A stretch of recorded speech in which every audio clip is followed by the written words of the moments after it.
तो hello everyone. तो कैसे हैं आप सब। मैं हूं आपका दोस्त सी अरफात अली।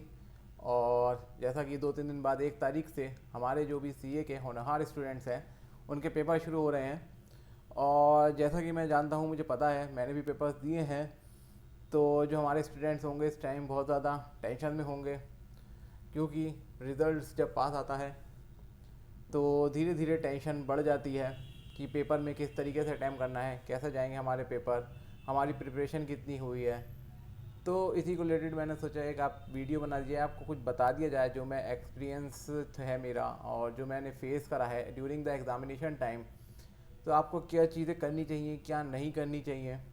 अगर आपको सही लगे वो फॉलो कर सकते हैं, सही नहीं लगे तो मत फॉलो करना, आपकी मर्ज़ी है। तो एक्चुअली होता क्या है, हमारे मतलब जो स्टूडेंट्स होते हैं डिफरेंट डिफरेंट कैटेगरी के स्टूडेंट्स होते हैं। एक तो वो स्टूडेंट्स होंगे जिनकी कोई प्रिपरेशन नहीं होगी, राम भरोसे जाएंगे, सोचेंगे चलो जाके देखते हैं, हो सकता है कोई तुक्का लग जाए और पास हो जाए, वरना अगले टाइम में देखेंगे। इस तरीके के बहुत से स्टूडेंट्स होते हैं जिनकी कोई प्रिपरेशन नहीं होगी। तो वो मोस्ट इंटेलिजेंट स्टूडेंट्स होते हैं, क्योंकि हम भी एक टाइम पे ऐसा सोचा करते थे कि हो सकता है हम ऐसे ही पास हो जाएं, जितना हमने पढ़ा है 20% 30% जो भी हमने सिलेबस कंप्लीट करा है, हो सकता है कुछ ऐसा तुक्का लग जाए। बट हुआ नहीं है ऐसा कभी।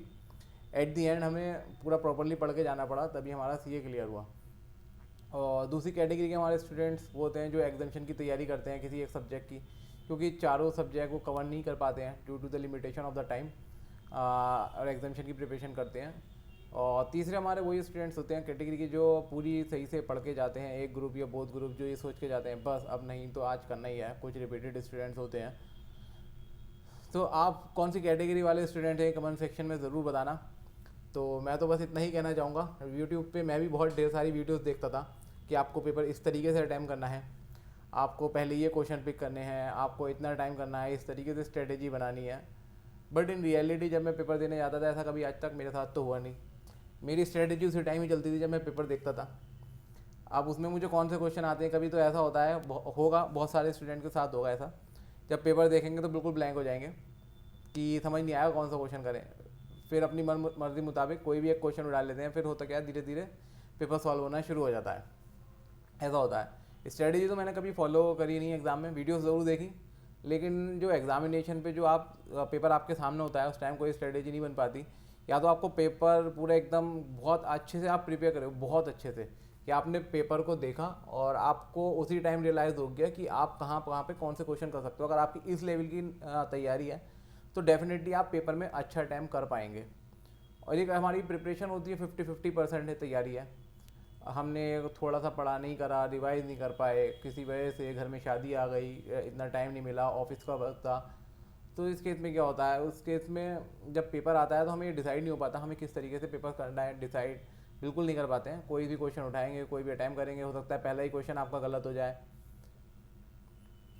तो इस केस में अगर आपकी प्रिपरेशंस लिमिटेड है तो आपको क्या करना है, तो कोशिश करें जहाँ तक हो सके आप पेपर को रीडिंग टाइम थोड़ा ज़्यादा ले लें।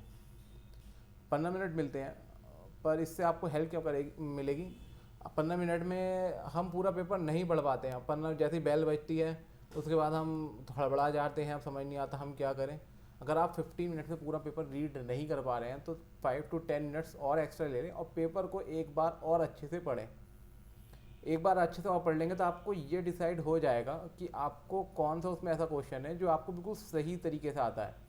अगर आप ये डिसाइड कर पाए शुरू के 15, 20, 25 मिनट से आपने ये डिसाइड कर लिया कि आप ये क्वेश्चन बिल्कुल सही से कर सकते हैं, तो ये बहुत अच्छी बात है। आप पहले वही क्वेश्चन उठाएं।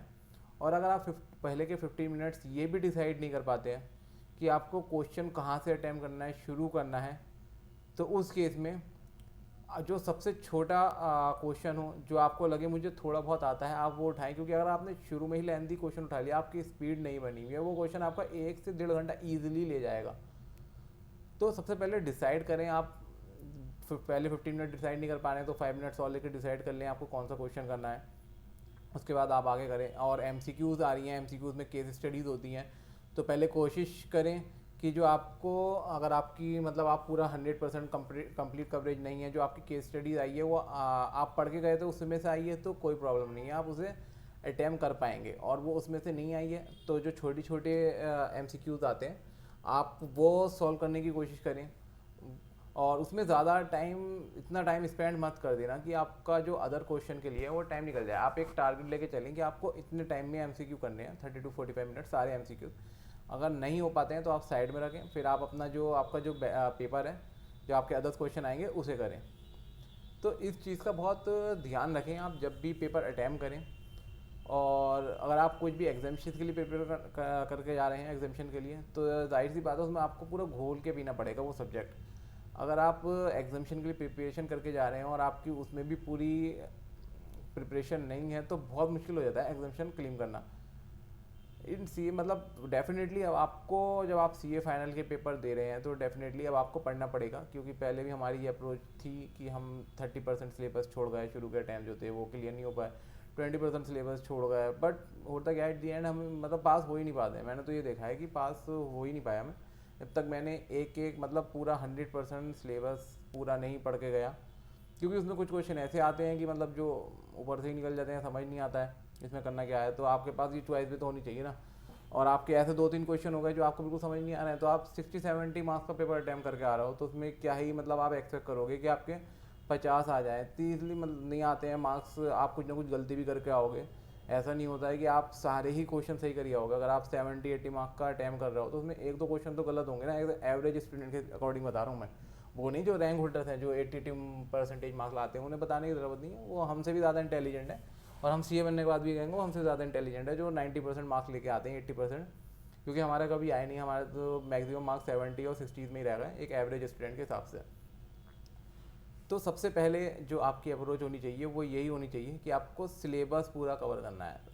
अगर आपने सिलेबस कवर नहीं करा तो कहीं ना कहीं डाउट रहेगा आप पेपर अटैम्प्ट कर पाएंगे या नहीं कर पाएंगे।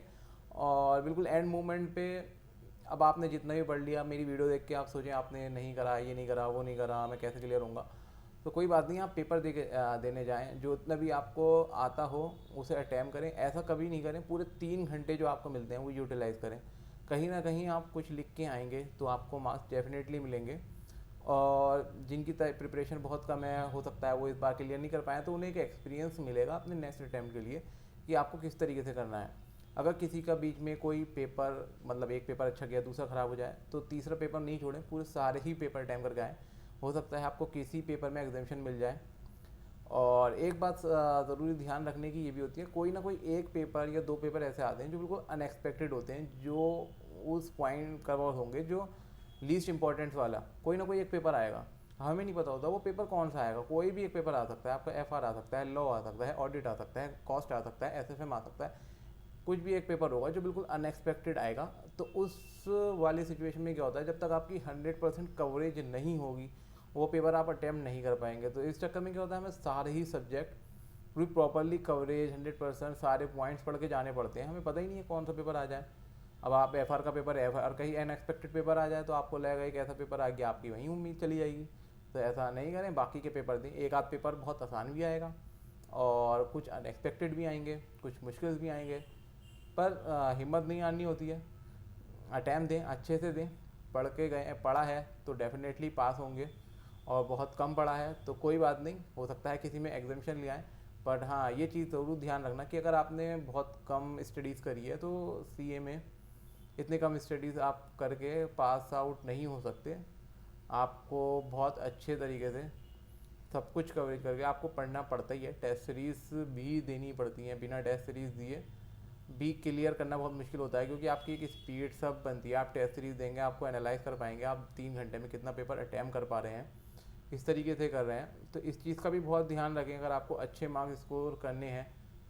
तो ये छोटी छोटी बातें जो होती हैं एग्ज़ाम में, हम उस टाइम पे एकदम नहीं पकड़ पाते हैं, एकदम से पेपर आता है तो हमारा ध्यान ही नहीं जाता है। लिए तभी होती है जब आप प्रैक्टिस करेंगे, जितनी ज़्यादा प्रैक्टिस करेंगे उतने ज़्यादा आप परफेक्ट हो जाएंगे, उतने ही ज़्यादा आप जो है अपना पेपर अच्छे से करके आ पाएंगे। तो बस आज की वीडियो में इतना ही। वीडियो पसंद आए तो लाइक करें, सब्सक्राइब करें चैनल को। मैं ऐसे ही बहुत अच्छी वीडियो आपके लिए लेके आता रहूँगा। बाय बाय जब तक के लिए, और अपनी तैयारी अच्छे से करें और अच्छे से पेपर देखें। Best wishes to you all. Bye bye.